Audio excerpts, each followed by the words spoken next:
It's day 20 of my 30-day Kingdom Hearts challenge, and today the topic is my favorite form of Sora's. That is, the forms that he takes as he visits different worlds. For example, when he visits Halloween Town, he changes into a weird vampire zombie-looking thing. Not really sure what, but yeah, so there are only 2 times that this happens in the first Kingdom Hearts game, and happens 4 times in the second Kingdom Hearts game. And in the first Kingdom Hearts game, it's, Atlantica and Halloween Town. Atlantica, he turns into a mermaid and merman. Sorry, not mermaid, merman. And in, like I said, in Halloween Town, he turns into the vampire thing. And again, in Kingdom Hearts 2, same thing with Atlantica and Halloween Town. But it also adds Space Paranoids, where he turns into a Tron-esque, character. Like, he adopts the whole the lights and the digital form. And then my favorite, the answer to the question, is he turns into a lion in the Pride Lands, which is awesome. I really like it because, unlike... Well, I guess not unlike, because in Atlantica, when he becomes a merman, he does get new abilities and stuff that are, unique to that world. But in Space Paranoids and in Halloween Town, you don't. You just get, you keep all the same abilities, you keep the same, combos, all that stuff. It stays the same. Your fighting style is basically the same. Like I said, Atlantica, the fighting style is a little different, but you don't really have to worry about that in Kingdom Hearts 2 because you don't fight in Atlantica. It's just, rhythm-based games, rhythm-based mini-games. But in the Pride Lands, you actually get a whole new set of skills. They're similar to the skills you normally have, the abilities that you normally have, but they're slightly different. And the player mechanic also changes because the battles are a lot more fast-paced, because as a lion, Sora runs faster. And the dodging, the attacks is different. I mean, you have to take into account that, the fact that Sora's running on 4 legs now instead of just 2. And it just looks cool.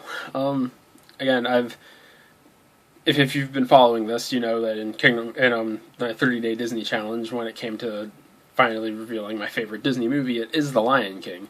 And the fact that, as a player of Kingdom Hearts, your character that you're playing as assumes a role in that world that you love, it's great, because it feels like you become part of the story, which is the point of video games. The whole escapist reasoning why people play video games. It's for you to become part of a new world, and it's what it does. It allows me to enter into the story that I've grown up loving, and to do so not as a outsider, but as a lion, as someone that can fit into that already established world.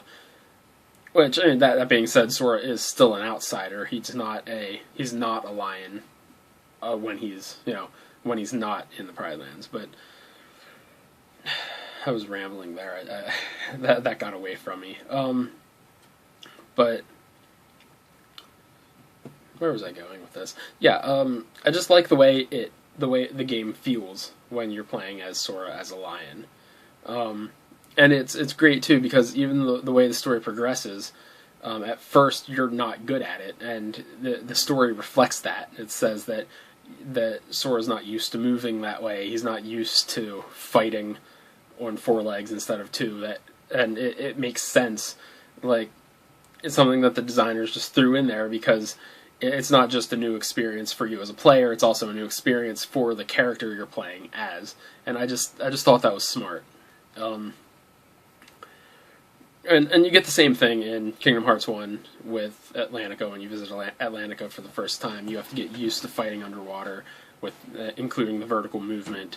And by the time you get to Neverland, where the vertical movement also comes into play again, the vertical axis, it comes into play again. You're already used to it because you had Atlantica, which, again, in Kingdom Hearts 2 you didn't have to worry about, because you didn't fight in Atlantica. That vertical the vertical axis doesn't matter as much. I mean, you still have to jump, but it's still. Or in Atlantica, you still have to swim. But in Pridelands, right? Yeah, Sora Lion. It's my favorite. My favorite form that Sora takes as he's visiting different worlds. So that's it for today. Tomorrow's question for day 21 is, what difficulty mode do I usually play on? So yeah, there's that. That's going to be a short video, unless I actually try to rationalize why I play on the difficulty setting that I do. I think I'll do that. Anyway, I'll see you then.